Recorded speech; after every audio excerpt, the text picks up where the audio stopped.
G'day one and all, I'm SouthPawRacer. This super serious track guide focuses on Brazil's Autódromo Internacional Ayrton Senna. No, not that one. No, not that one. This one. Londrina. A track that was introduced to the sim world thanks to Razer Studios and their game stock car series, later Automobilista. A quick history lesson. Londrina was built in 1992. For the first 12 years of its life, it looked like this. Then, in 2004, the stock car layout was introduced, bypassing the Estadio corner with a chicane to make more runoff. In 2009, Stock Car Brazil went, yeah, it's still not quite safe enough for us, we're gonna go now. Londrina responded, no, wait, stop, come back, look at these upgrades I'm doing.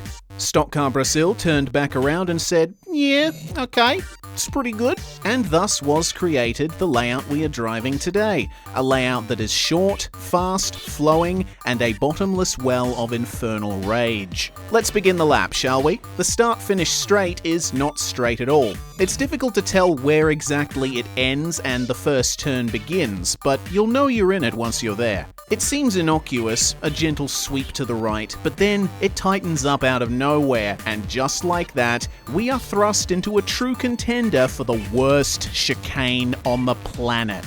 Oh, it's nice and wide on the approach, partially to encourage overtaking, but it's a trick, a dastardly fib, a big old bamboozle. Oh, it's fine, you have plenty of track to use. Nope. Right back to normal width for the chicane proper. If you've entered too hot, there's no time to adjust. The right-hand apex comes at you as quickly as whataboutist comments when you criticize Formula One for racing in any one country with a poor record for human rights and press freedoms. And the curbs. Oh my god, the curbs. The actual serrated curbs are nice and wide and pretty flat, but you better not go any further. These sausage curbs will mess you up. They're proper linguiça calabresas. At best, it's a bouncy ride and a ruined exit. At worst, it's a spin. At least you can't miss them. Their loud yellow paint shouts from the rooftops, "You will be destroyed if you dare approach me." I have never been able to work out a quick line through here, and this is just the start of the lap. There's a short straight to turn 4, which is named Caixa d'Água. Apparently that means water tank, which makes sense. It's off camber, it's uphill, it never seems to end. All up, it makes you feel like you're driving a water tank with bicycle wheels. Then again, that might just be how a Brazilian stock car feels. Struggle to keep the rear end gripped up on exit and realize too late that there's an S-bend you needed to think about. This spot on the track was the other part widened during the track's 2009 upgrades. Basically, they embiggened the left-hander to take the racing line away from the wall on the exit, which couldn't be moved because of reasons.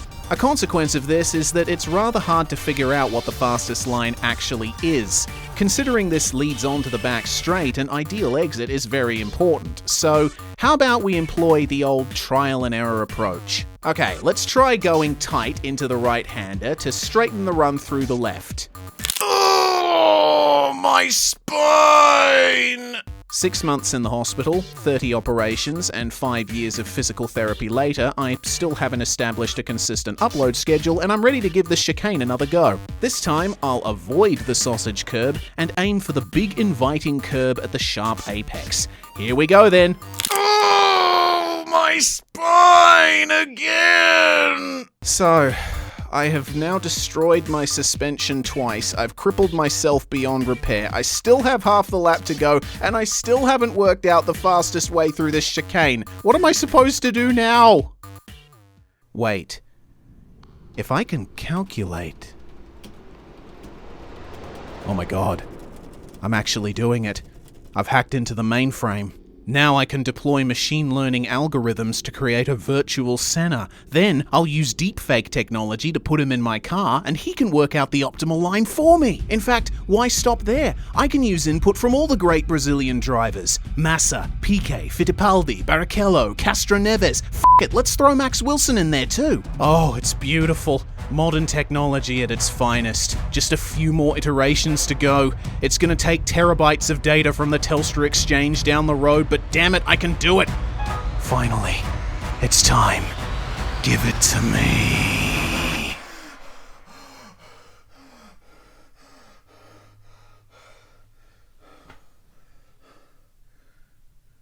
for f***'s sake. Let's abandon the turn 5 and 6 chicane like I just abandoned that bit. Londrina is built in tight quarters, so the backstretch runs almost parallel and quite close to the start-finish straight. As a driver, when you cock it up and end up half a lap behind the field, you have a visual reference for your failure. No delta required. In fact, it also opens up the possibility of a shorter layout. The link road is already there. Why worry about the opening turns when I don't have to use them at all? This is a game changer. Maybe I should learn 3D SimEd and make that short layout myself, and spare everyone the terror of the first sector. Oh, there was a turn there. This is curval. That's Portuguese for curve. So they named this corner after the thing that it is. This just raises questions for me. There's plenty of potential curvals around this track. In fact, almost any deviation from a straight line is a curve by its very nature. So what makes this one so special? What made the people running the track go, yeah, this curve right here, this is officially the curve. The one and only, there are no others. Like, can you imagine if a series of S-bends was just called the S's? Oh, wait, hold on. 2 of the best tracks in the world do that. Yeah, bad example. Okay, how would you feel if this section of Spa-Francorchamps was just called the steep slope? Oh no, wait, hang on, that's what Radillon literally means! Jesus Christ! I'm searching for an analogy, but it just isn't happening. Am I wasting my time? How much of the video of these bits taken up? Oh, Jesus Christ. Okay, listen. Mundane words in other languages sound exotic to native English speakers like me, so might as well leave it at that, right? Back to the track. Push the brake pedal through the floor trying to slow down for turn 8. Get on the power too early trying to make up time, catching the grass and spinning. Sheepishly recover, but don't build up too much speed. You have a second gear hairpin to negotiate at turn 9. Uphill? Check. Off camber? Check. Getting so caught up with trying not to spin up the rears that you forget there's the final turn coming up right after? Checkmate. Uphill and off camber seems to be a theme with the hairpins on this track, because that's what the last corner is too. It's also blind, which makes it all the more difficult to pinpoint the late apex. And you must take a late apex. This is non-negotiable. If you don't, you're just going to slither off the road, and not even the nice wide exit curb will save you. Alright, I've had enough. I don't want to experience the first chicane again. Time to enter the pits. Wait, hang on. Where's the... Oh, right, the pit entry was back at turn 9. Well, I guess this is the quickest way to get there, and I have to be quick. I have a plane to catch to Mexico. The Autodromo Miguel y Abed is the focus for the next super serious track guide, as chosen by my incredibly generous patrons. Wait. We need to talk about the pit entry. Jesus Christ, it's frustrating. Not only is it very easy to get into the grass because it's narrow and you gotta enter it from the outside of the penultimate turn, but once you get to the top of the hill, you have a chicane to negotiate, because this track was built in the early 90s before pit speed limits were enforced everywhere. I guess they figured, it's fine, but it ain't. Spin City is where you're going. A one-way ticket.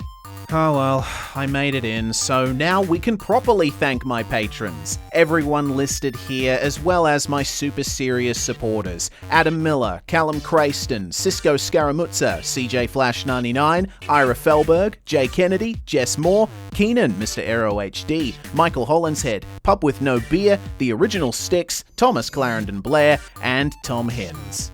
If you're interested in supporting me and my content and want to vote on what the next super serious track guide is going to be, become a patron today for as little as $1 a month at patreon.com/SouthPawRacer. Thank you very much for watching, everybody, and I will see you at the first corner.